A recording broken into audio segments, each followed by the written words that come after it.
and let's check out this video from Doron. Deathwing raising undead and Aberrus. The return of DRALAD. Okay, let's see. If you had seen this Aberrus boss from 10.1, you would think he belongs more to the Ice Crown Citadel than he does to the Dragon Isles. Then we have these pale, very undead looking Drakthir. What? We got Death Knight Drakthir? I was first to do that. Do you guys remember my stream where we made a Death Knight Drakthir? That's right. Blizzard unlocked them for me. I was the first one to ever make a Death Knight Drakthir. Now they're in game. That's it. Confirmed. Samicus brought these to game. We have the origins of Shadowflame, and we know it was used in the past to raise skeletons. Then there are the rotting gnolls that mysteriously appeared on the Dragon Isles, and this decay magic that has been corrupting Titan ley lines. All of this is of course super relevant to Galakrond, and we know that Galakrond was created to the interference of Yogg-Saron, also known as Yogg-Saron, the god of death, and Galakrond might just have been the very first undead on Azeroth. With these experiments, it is pretty evident that Eltharion has literally been raising undead. Oh God, Magician, save your lockout for this stream next time. He knows every single part of the earth. That kind of stinks, man. Sorry to hear that. Could it be possible that he also weaponized the fallen brother of Alexstrasza and Yevzera, DRALAD, that was quite recently mentioned in Tyr's laboratory? Could Eltharion have been the Proto-Lich King, and why has he been raising the undead?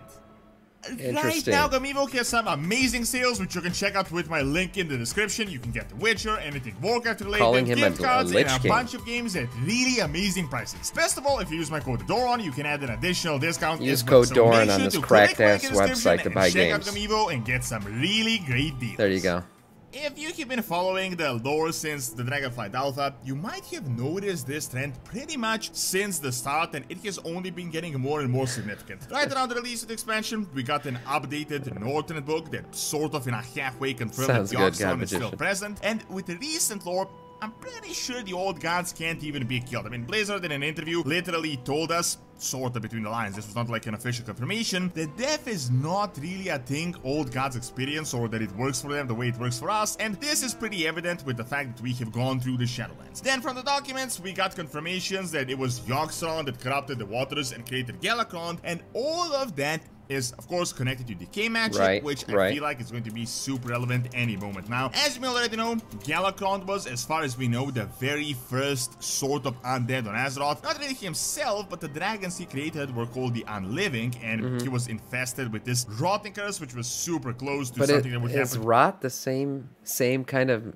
I mean, I guess rot is necromancy, which is Death Knight, you know, Lich King style magic. To the Scourge. It was really the Scourge before the Scourge. Now, a lot of people, when they hear about an undead, they immediately think about the Lich King, the Forsaken, the recent happening with the Shadowlands. However, we know, for example, that completely independent undead had existed on Azeroth many years prior, as is the case with Metal Fellstorm, who may just be the oldest undead that we know of, apart from these unliving dragons. Now, the exact mechanism of this death curse of Galakrond has never been fully clear, but it is almost certainly tied to decay magic. What further supports this, and I'm pretty sure all of you had seen this, that he leveled the character to the Dragon Isles, and those are the rotting decay magic gnolls. Now, the gnolls themselves are pretty relevant to this conversation. The Tuskar said they have always been a threat, but not as crazy as they were now, as they had stumbled onto this decay magic that suddenly, mysteriously, all of a sudden appeared. What is actually interesting is that this decay magic is not here to corrupt the gnoll tribe, but we had actually seen it corrupting and nearly destroying ley lines. The gnoll power just seems to be part of the collateral damage. As you know,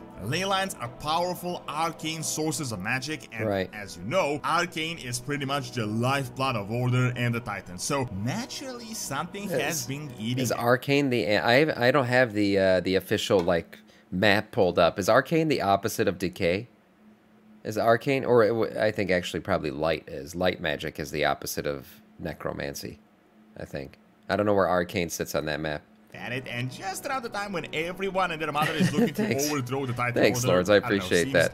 I do like yourselves. The rotting gnolls that fell under this influence could almost be classified as undead. They may not be the Lich King Scourge undead, but they're definitely closer to that side of the spectrum than they are to the living. Now, the reason I'm making this video is due to what we're actually discovering in 10.1 as the plot only thickens and Aberrus, an Eltharion secret laboratory, has been discovered. So it's pretty obvious at this point already that the entire focus of 10.1 is going to be on Shadowflame magic. Shadowflame is this super potent, super powerful magic that Eltharion had conjured himself by sacrificing elementals and using Old God and Void powers. We had known about this Man, magic he was sacrificing elementals. I didn't even realize that to make Shadow Flame. Could you imagine if the Primal Incarnates...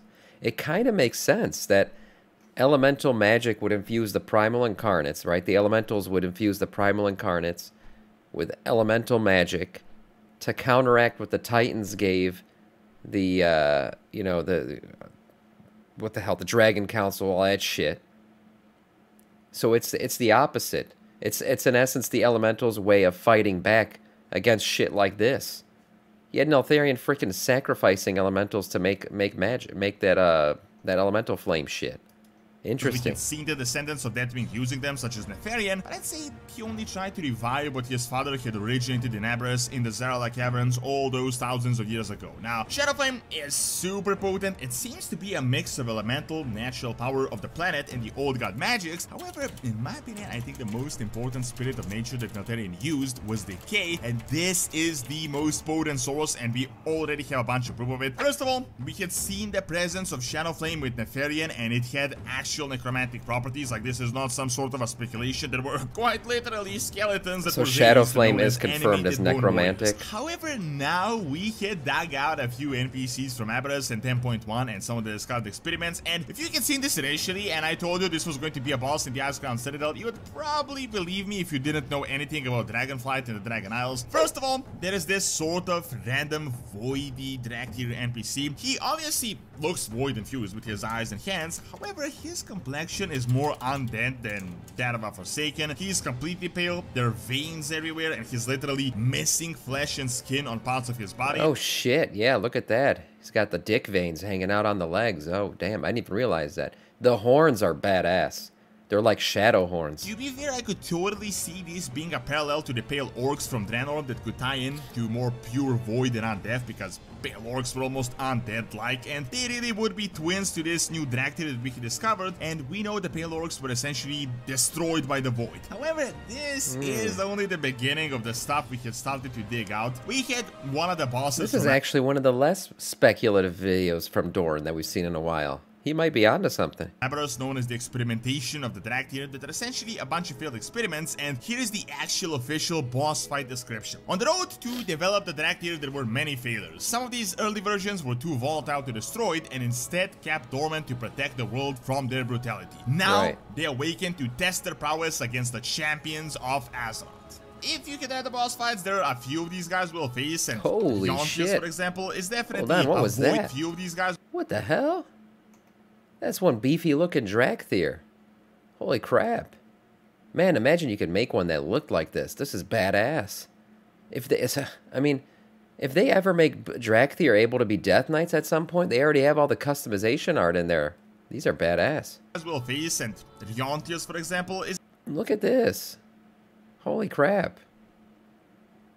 The Dractyr are ready to go. Oh no. Certainly tied to hold on, let me get back in the where I was. Oh shit. Shit. I fucking got too excited and I clicked the mouse button. Shit. Where the hell were we? Damn it. Damn it, Sam, you failed. There we go.